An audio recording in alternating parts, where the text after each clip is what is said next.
हम लोग बात करेंगे टैकीकार्डिया के बारे में। टैकीकार्डिया होता क्या है, इसके कारण क्या क्या हो सकते हैं, इसको ट्रीटमेंट इसको कैसे करना है और इसको प्रिवेंट कैसे किया जा सकता है, इससे कैसे बचा जा सकता है, तो इस बारे में पूरे फुल डिटेल्स में बात करेंगे। तो टैकीकार्डिया को समझते हैं क्या होता है। टैकीकार्डिया का मतलब होता है जो हमारा हार्ट जो बीट कर रहा है, जो धड़क रहा है, वो नॉर्मल से कुछ ज़्यादा धड़कने लगे, थोड़ा सा तेज़ धड़कने लगे, जिसको बहुत लोग पाल्पिटेशन भी बोलते हैं। तो ये इसमें जो नॉर्मल धड़कन जो होती है वो 60 से 100 के बीच में होती है रेस्ट के दौरान। अगर ये 100 के ऊपर बढ़ जाए 120, 125 के करीब में, या एक्सरसाइज के दौरान 170, 180 तक भी जा सकता है, तो इस कंडीशन को टैकीकार्डिया बोलते हैं। तो इसके कारण की बात करते हैं तो कारण में आपको मेंस्ट्रुअल पीरियड के दौरान फिजियोलॉजिकल कारण बता रहे हैं। मेंस्ट्रुअल पीरियड के दौरान, मेनोपॉज, एक्सरसाइज में, इमोशनल स्ट्रेस में या खाने के बाद ऐसा हो सकता है। पैथोलॉजिकल, इसके कारण में आपको बहुत तेज़ बुखार हो, डिहाइड्रेशन हो, या किसी तरह का इन्फेक्शन हो, या बहुत ज़्यादा बीमार है, उसमें ऐसा हो सकता है। तो एंडोजीनस टॉक्सेमिया में grave disease, uraemia, degeneration malignancy, blood disorder में ऐसा हो सकता है। एक्सोजीनस टॉक्सेमिया में भी ऐसा हो सकता है, जैसे तंबाकू का सेवन करना, अल्कोहल, स्मोकिंग करना, कैफीन का ज़्यादा इस्तेमाल करना, थायराइड की बीमारी में हो सकता है।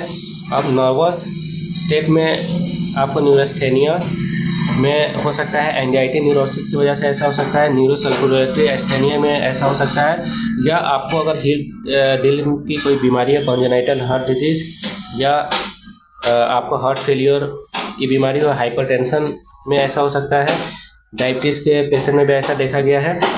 और ये टैकीकार्डिया के 2 प्रकार होते हैं, एक सिंपल टैकीकार्डिया, एक पैरोक्सिस्मल टैकीकार्डिया होता है। जो साधारण टैकीकार्डिया होता है, सिंपल टैकीकार्डिया, इसकी उत्पत्ति जो बहुत सारे इसके कारण हो सकते हैं, जैसे बहुत ज़्यादा परिश्रम करना, बुखार में, स्ट्रेस में, हाइपरथायराइडिज्म में, या किसी तरह का बैक्टीरियल इन्फेक्शन में, एनीमिया की वजह से, और या शराब, गुटखा या स्मोकिंग ज़्यादा करने की वजह से, या बहुत ज़्यादा ब्लीडिंग हो जाने की वजह से, एट्रोपिन का इस्तेमाल करने से, चाय, तंबाकू, थायराइड की ज़्यादा दवा ले लेने की वजह से ऐसा हो सकता है।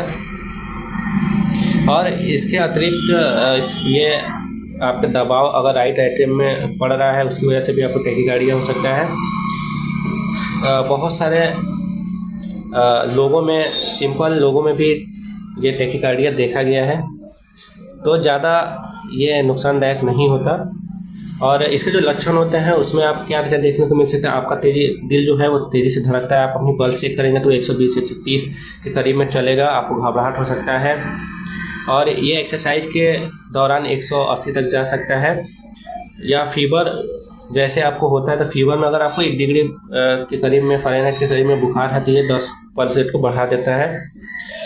और इसमें आपको बहुत घबराहट हो सकता है, आपको सीने में भारीपन महसूस हो सकता है, आपको हल्का चक्कर भी आ सकते हैं, आप नर्वस महसूस कर सकते हैं, थ्रम्बिंग साउंड या आपके चेस्ट में लग सकता है। तो इसके लिए सबसे जो डायग्नोसिस किया जाता है, डायग्नोसिस में आपको ईसीजी कराना पड़ सकता है, इकोकार्डियोग्राफी करा के देखा जा सकता है, और उसके आधार पे आपका डॉक्टर टैकीकार्डिया का क्या उपचार करना है इसके बारे में डिसाइड कर सकता है। अगर आपको कोई भी बीमारी नहीं है, हार्ट की चेकअप में नहीं निकल रहा है, नॉर्मल रिपोर्ट आ रहा है, तो आपको घबराने की कोई बात नहीं। टैकीकार्डिया नॉर्मल लोगों में भी देखा गया है। और जो ऊपर जो दिक्कतें कारण बताई गई हैं, अगर उनमें से आपको जैसे स्लीप में डिस्टर्बेंस है, एंजाइटी, स्ट्रेस, या अल्कोहल, कैफीन का इस्तेमाल कर रहे हैं, किसी मेडिसिन का इस्तेमाल कर रहे हैं, तो उससे बचें। और बहुत जैसे आप में अगर इलेक्ट्रोलाइट्स भी इम्बैलेंस हो जाता है, उसकी वजह से भी टैकीकार्डिया होता है। तो लाइफ स्टाइल को हेल्थी करके, लाइफ स्टाइल को सुधार करके इसका इलाज किया जा सकता है। इसमें आपको जो डेली बेसिस पे एक्सरसाइज करनी पड़ सकती है, आपका वेगल टोन या अच्छे से नींद लेना पड़ सकता है। एंजाइटी के लिए आपको मेडिटेशन, योगा की ज़रूरत पड़ सकती है।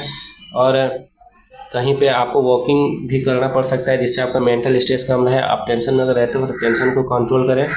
और फलों का इस्तेमाल करें, जूसेस का इस्तेमाल करें। अगर ओबेसिटी है तो वज़न को कम करें, डायबिटीज़ को कंट्रोल करें, बीपी की दवाई जो आपको डॉक्टर दिया है उसको कंट्रोल में रखें। अब इसका जो मेडिसिन से इलाज होता है, मेडिसिन के इलाज में आपका डॉक्टर आपका एग्जामिनेशन करके ही आपको बता सकता है आपके लिए कौन सा मेडिसिन सूटेबल है। तो आज के लिए बस इतने, नेक्स्ट वीडियो में